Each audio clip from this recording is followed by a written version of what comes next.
এখন থেকে আজ এরপর যদি কেউ বলে বেগম খালেদা জিয়া ইতিমেটাকে আত্মসাৎ করেছে তার জিহ্বাটাকে কেটে দেওয়া হবে।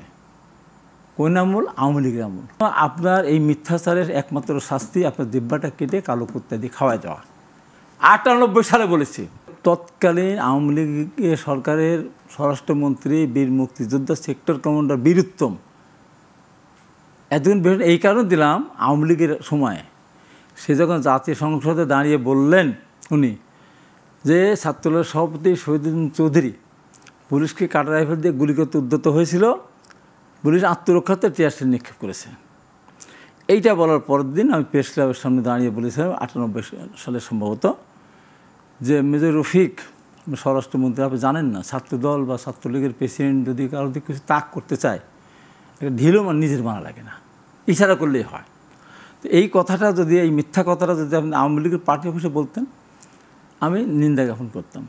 জাতীয় প্রেস ক্লাব জাতির বিবেক এখানে বললে তীব্র প্রতিবাদ করতাম। কিন্তু আপনি যেহেতু লক্ষ মানুষের জীবনের বিনিয়োগে মহান জাতীয় সংসদ, সেখানে দাঁড়িয়ে এত বড় মিথ্যাচার আপনি করেছেন, সেই জন্য আপনার এই মিথ্যাচারের একমাত্র শাস্তি আপনার জিহ্বাটা কেটে কালো কুত্তা দিয়ে খাওয়ায় দেওয়া। 98 সালে বলেছি। তারপর সমস্ত পত্রিকা আসার পরের দিন সকালবেলা তার কাছে পত্রিকা গিয়েছে, আমার বিরুদ্ধে ব্যবস্থা নেওয়ার জন্য বলেছে। গেলাম, আমি জেলখানাতে বের হয়ে আসলাম 2024 সালের 21 এপ্রিল। বের আসার পর আহমেদ হোসেন আমার ওই প্রোগ্রামটার সাথে ছিল, পরে আরও পরে অনেকেই ছিল, ওই দিন প্রথম জন্যই ছিলেন। তাই বললাম ম্যাডাম খালেদা জিয়াকে অন্যায়ভাবে সাজা দিয়েছিল ডক্টর আখতারুজ্জামান। পৃথিবীর কোনো আদালত বেগম খালেদাকে 1 সেকেন্ডও শাস্তি দেওয়ার মতো কোনো উপকরণ ছিল না ওর ভিতরে। তাই আমি ওনার বিরুদ্ধে বক্তব্য দিয়ে আমি কারাগারে গিয়েছিলাম। মহামান্য আদালত জিজ্ঞাসা করেছিল আপনার বক্তব্য কি ব্যাপার বলেন, শপথ বাক্য করেছেন করেন, শপথ বাক্য করে বলছে, সব কথাগুলো বলেছে।